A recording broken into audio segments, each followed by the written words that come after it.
मैं इस समय अपने पैतृक निवास में हूँ। ये मकान हमारे बाबा स्वर्गीय लाला गया प्रसाद द्वारा 100 वर्ष पूर्व बनाया गया था। वो यहाँ के बहुत बड़े ज़मींदार थे। उसके बाद हमारे पिताजी स्वर्गीय द्वारिका प्रसाद जी ने इस विरासत को संभाला। ये विरासत हमारे बाबा ने हमको दी, जो कि हम लोग आज उसी तरह से कायम रखे हुए हैं। आज भी इस मकान में हम लोग सारे त्यौहार मनाने कानपुर से यहाँ आते हैं, सब परिवार आते हैं। और जन्माष्टमी में और अन्नकूट में तो बहुत बड़ा भोग लगता है। अन्नकूट दिवाली के बाद आता है, जिसमें 56 भोग का प्रसाद उसी तरह लग रहा है और सबको प्रसाद वितरण किया जाता है। आज ये मौका ऐसा है जिसमें हमारी 40वीं शादी की सालगिरह है। हमारी शादी 6 मई 1986 में हुई थी। हमारी शादी को आज की तारीख से 40 साल हो चुके हैं। हमारा वैवाहिक जीवन बहुत ही सुखद रहा।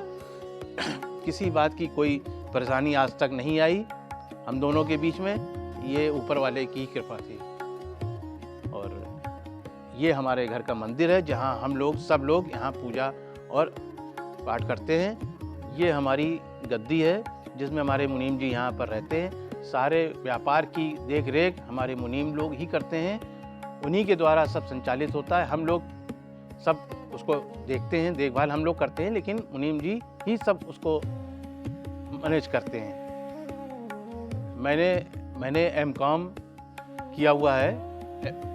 एमकॉम के बाद एलएलबी भी है, लेकिन एमकॉम करने के बाद जब एलएलबी ज्वाइन किया हमने, तो कानपुर में क्या है, एलएलबी ज्वाइन करने के बाद ये लगता है कि जैसे इवनिंग क्लास लगती है और दिन भर खाली टाइम। तो हमको समझ नहीं आ रहा था कि क्या किया जाए, क्योंकि सुबह का पूरा दिन खाली रहना। तो हमारे फादर ने हमको बिंकी रोड स्थित पेट्रोल पंप में एक पेट्रोल पंप की जिम्मेदारी दे दी और वहाँ हमने बैठना शुरू कर दिया। तो जब बैठने लगे और साथ में एलएलबी भी चलता रहा, तभी इसी दौरान हमारे शादी के रिश्ते आने शुरू हो गए। रिश्ते तो बहुत सारे आए और बहुत सारी लड़कियां देखी, लेकिन ना हमारे घर वालों को पसंद आया और ना हमको स्वयं भी नहीं पसंद आया, क्योंकि मेरे पिताजी को था कि लड़की सुंदर होनी चाहिए और अच्छे संभ्रांत प्रतिष्ठित परिवार की होनी चाहिए। उसमें से एक रिश्ता भोपाल से भी आया। पिताजी के पास रिश्ता आया तो पिताजी ने भोपाल वालों को कहा कि आइए, आज आ सकते हैं आप लोग। पत्नी हमारी जो हैं वो अकेली थी और उनके 4 भाई थे, जिनमें इनसे एक बड़े थे डॉक्टर सचिन गुप्ता। उसके बाद वहाँ हमारे फादर से मिले, उन्होंने रिश्ते की बात कही, तो फादर ने कहा ठीक है, तो हम लोग कानपुर आ जाते हैं और वहीं पर देख लेंगे कहीं पर।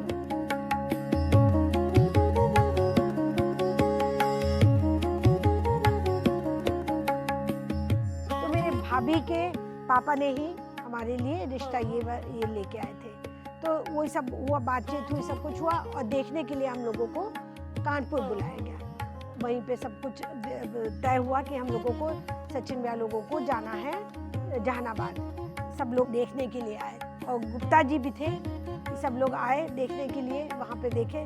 तो मैंने तो ऊपर से उन लोग को, इनको जैसे ही गाड़ी से उतरते देखा तो मेरा दिल धक से हुआ और मेरे दिल ने कहा कि यही है। मुझे पता नहीं क्यों लगा कि नहीं यही है। ऊपर आए और देखा गया और देखते ही हम लोगों ने ओके कर दिया।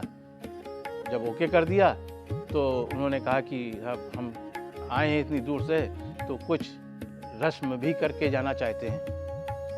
तो फिर सबकी रजामंदी हो गई। तो उसमें तारीख नेक्स्ट डे की तय हो गई कि नेक्स्ट डे 3 तारीख को, 1 तारीख को वो लोग यहाँ आए थे जहानाबाद, 2 तारीख को वहाँ हम लोगों ने इनको देखा, 3 को जो है परीक्षा हो गई और डेट भी तय हो गई कि अब हम लोग वहाँ आपके गोद भराई के लिए भोपाल आएंगे। और फिर उसके बाद हम चले गए और फिर आप तो जानते हैं, फिर वही लेटर का सिलसिला शुरू हुआ, है ना, प्रेम पत्र जिसको कहते हैं, शुरू हुआ। मैं एक फ़ोटो ले आई थी इनकी, तो मैं रोज़ रात को क्या करती थी कि मैं इनकी फ़ोटो देखा करती थी, फ़ोटो से बातचीत करती थी, है ना। फिर इस तरह धीरे धीरे फिर सब लोग भोपाल आए, गोद भराई हुई हमारी। और उसके बाद में फाइनल फिर 6 मई को जबलपुर में हमारे मौसा जी के घर में शादी हुई, क्योंकि मौसा जी की कोई बेटी नहीं थी। तो उन्होंने मौसा जी ने मेरा कन्यादान किया और फिर मैं यहाँ पर जहानाबाद आ गई। जब से हम लोग यहाँ हैं, और सच मानो इतना अच्छा लगा, इतना अच्छा। मैं तो पूरा अपना सब कुछ भूल के यहाँ रम गई। वो भाषा भी मैं उसी तरह बोलने लगी, बहुत जल्दी मैं सीख गई। और सबके बीच में, चूंकि हम सबसे छोटे थे, इतना प्यार मिला, इतना प्यार सबसे कि मैं क्या बताऊँ। एक मम्मी पापा को छोड़ के आई थी तो लगा कि मुझे यहाँ तो मम्मी पापा भाई बहन बड़े भैया सब मिल गए। मेरी कोई बहन नहीं थी, यहाँ दीदी लोगों के रूप में मुझे सब मिल गए। और दीदी भी ऐसी थी, सब मातृतुल्य, माँ के समान। फिर सब इस प्यार में हम लोग पले और गुप्ता जी के साथ हमारा जीवन बहुत अच्छा रहा, बहुत सुखद, बहुत ही खुशहाल जीवन हमने जिया है अभी तक। और फिर उसके बाद में सुरभि हमारे जीवन में आई। सुरभि बहुत प्यारी बच्ची, कभी उसने हम लोगों को बचपन से लेके बहुत ही समझदार, जैसे वो समझदार लड़की पैदा हुई थी, बहुत समझदार। उसके 5 साल बाद ठीक 20 मई को ही सौरभ आए। सौरभ बहुत प्यारा बच्चा, और उसके पूरा परिवार मेरा कंप्लीट हो गया, है ना, भगवान की कृपा। फिर उसके बाद में फिर उसकी सुरभि की पढ़ाई, सौरभ की पढ़ाई, और हम लोग को खूब घूमना फिरना करते थे। हम लोग बहुत जाते थे, लायंस क्लब ज्वाइन किया रखा था, तो नैनीताल, मसूरी और सब जगह जाते थे। हम लोग बहुत घूमते थे, बच्चों को लेके हम लोग बहुत घूमे हैं। और घर भी आते थे यहाँ जहानाबाद में, सारे तीज त्योहार यहाँ होते थे, होली, दिवाली, जन्माष्टमी, अन्नकूट, दशहरा।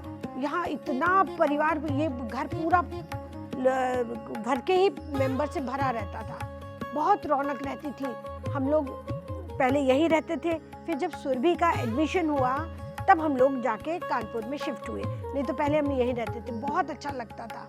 फिर हम लोग कानपुर चले गए, फिर बड़ी हुई, फिर एजुकेशन पूरा कंप्लीट होने के बाद वही हुआ कि भाई शादी बहुत अच्छे से। सुरभि गई हुई थी कोरिया, नन्नी के पास में घूमने के लिए, और वहाँ से लौटी और इस बीच में शादी का रिश्ता आया। मेरी मौसी ने मुझे बताया, बात हुई और ये हुआ कि सुरभि तुम्हें वहाँ जाके लड़का देखना है, क्योंकि परीक्षित जी उस टाइम दिल्ली में थे, तो ये हुआ कि वहाँ देखना है। तो हम लोग यहीं रहे और वहाँ पे बच्चों ने एक दूसरे को देखा, रिश्ता पक्का हो गया। हमारे दोस्त लोग बोले, अरे यार ये कैसे तुमने बिना देखे, लड़के को बिना देखे तुमने हाँ भी कर दी। हमने कहा भैया मेरे भाई लोगों ने मुझे बताया है, और मेरे भाई लोग कभी मेरा बुरा तो चाहेंगे नहीं, मुझसे ज़्यादा ही जो भी उनका निर्णय होगा परफेक्ट होगा। और यकीन मानिए इतने खुश हैं हम परीक्षित जी को अपने दामाद के रूप में, या यूं कहिए बड़े बेटे के रूप में पाके हम लोग बहुत खुश हैं। हमारी बच्ची बहुत सुखी है, बहुत खुश है। उसकी छोटी सी प्यारी एक बेटी है परी, और फिर अब वो स्कूल में पढ़ती है, 8 साल की हो गई है वो। और फिर उसके बाद में इसी बीच में मेरे बेटे का MBA करने ये पूना गए, पूना से आए MBA करके, फिर इन्होंने नोएडा में जॉब किया। फोटोग्राफी में इनका इंटरेस्ट था, उसमें उन्होंने किया। उसके बाद में हम लोगों ने कहा बेटे अब घर आ जाओ, क्योंकि हम लोगों को लगता था कि अब हमारे घर में हम लोग को खालीपन लगता था। आए और रिश्ते पहले से आ ही रहते, देखते थे हम लोग, कुछ समझ में नहीं आता था। और जैसे ही मेरा तुम्हारा रिश्ता आया तो किसी ने मुझे बताया, किसी ने मतलब सुधा भाभी ने, तुम जानती हो दीदी की बेटी सुधा ने कहा कि मामी एक ऐसे ऐसे है, मेरे भाई ने बताया है, अगर आप लोग देखना चाहो तो हमने कहा, उसने कहा फोटो और बायोडाटा भेज दीजिए। मैंने कहा नहीं, अब इस बार हम फोटो नहीं भेजेंगे, हर बार हम भेजते थे, हम नहीं भेजेंगे। और आप मानेंगे नहीं, वहाँ से कायमगंज से फ़ोन आ गया मेधा के पापा जी का कि हम लोग आ रहे हैं देखने के लिए। आए, हम लोग को बहुत अच्छा लगा, सबसे मिलके बहुत अच्छा लगा।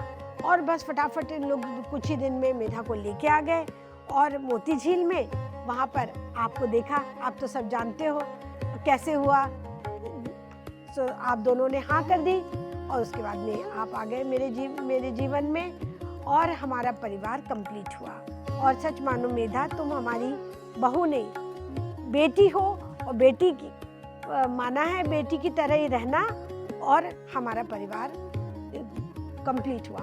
हम चाहते हैं बेटा सौरभ और मेधा, आप दोनों, ये जो हमारे घर की विरासत है इसको कायम रखो, और इसमें दिन दूनी रात चौगनी तरक्की करो, यहाँ की परंपराएं निभाते रहो, और इस विरासत को संभाल के रखो।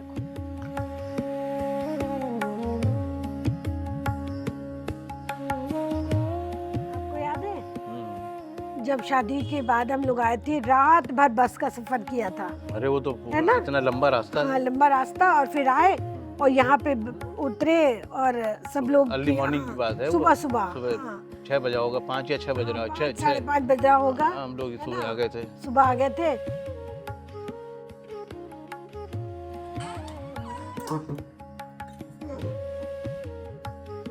फिर यहाँ के निहारन की रस्म हुई पूरी, फिर अंदर आए, बाबा से आशीर्वाद लिया, फिर ऊपर ले जाया गया। तो मुझे तो समझ ही नहीं आया कहाँ से गई कहाँ से नहीं, मुझे समझ नहीं। ऊपर चले गए हम लोग, फिर वहाँ पर फिर बैठा दिया गया, और उसके बाद में फिर ये हुआ कि थोड़ा फ्री वे हुए सब अपना इजीली, हम लोग बैठे बैठे। उसके बाद में फिर ये हुआ कि शाम को बुलवा लगेगा, और बुलवे के लिए फिर भारी भरकम बनारसी साड़ी पहनाई गई, ज्वेलरी और घूंघट इतना बड़ा, और वो बैठा दिया गया। वो सब गाने बजाने, ढोलक बज रही है, और लाइट चली जाती थी बीच बीच में, क्योंकि उस टाइम में 40 साल पहले लाइट की अच्छी व्यवस्था थी नहीं। मुझे ऐसा लगता था कि बस मैं ये घूंघट उठा के फेंक दूं, बिल्कुल गर्मी से परेशान।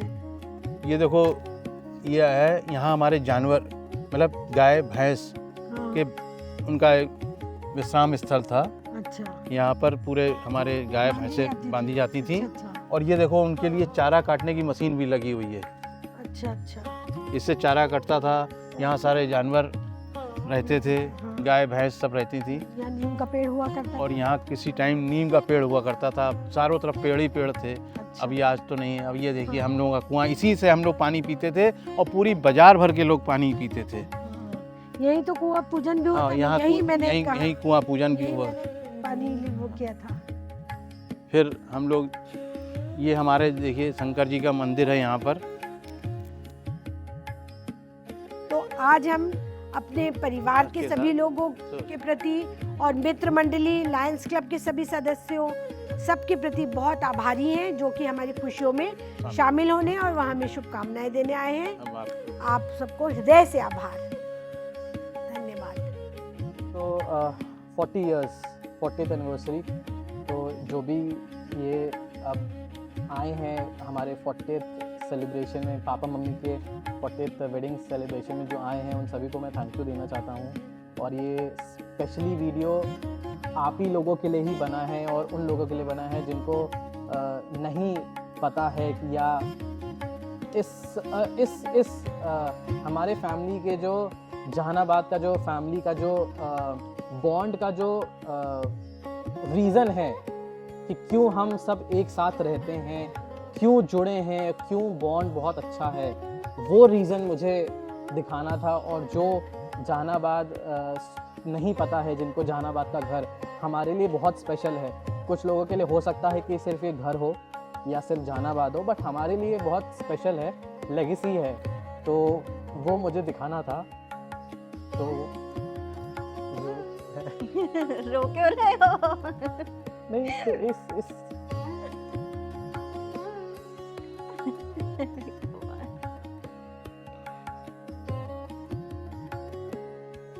तो बस वही चीज़। हम लोग ऐसे ही करते रहेंगे, बढ़ाते रहेंगे, हाँ, आगे ऐसे ही मूवी बनाते रहेंगे और बढ़िया हम इस लेगेसी को और फॉरवर्ड करते कराते रहेंगे। हम 50th भी मनाएंगे 10 साल बाद। हाँ। तो 10 साल में हम एक और वीडियो हम करेंगे जब और एडिशन हो जाएंगे हमारे फैमिली में, तो वो भी वीडियो का हिस्सा रहेंगे। हाँ, इन शॉर्ट, श्योर 10 साल में एडिशन हो जाएंगे। तो हम फिर एक और वीडियो बनाएंगे। तो जो भी आए हैं उन सभी को thank you so much, and सभी बड़ों को थैंक यू सो मच, और थैंक्स अ लॉट। हाँ, हम 10 साल बाद फिर से मिलेंगे। Yes, thank you so much. हाँ, बेस्ट विशेज़ ये हैं कि जैसे हम अभी, हाँ, बेस्ट विशेज़ यही हैं कि जैसे हम 40th मना रहे हैं, तो हम 50th भी मनाएंगे, देन हम 60th, 70th और 100th मनाएंगे, तो बहुत ही बढ़िया एक माइलस्टोन अचीवमेंट रहेगा। बिल्कुल। तो या हम ऐसे ही सब, अब से हम हर 10 साल में मिलेंगे। हाँ, थैंक यू सो मच।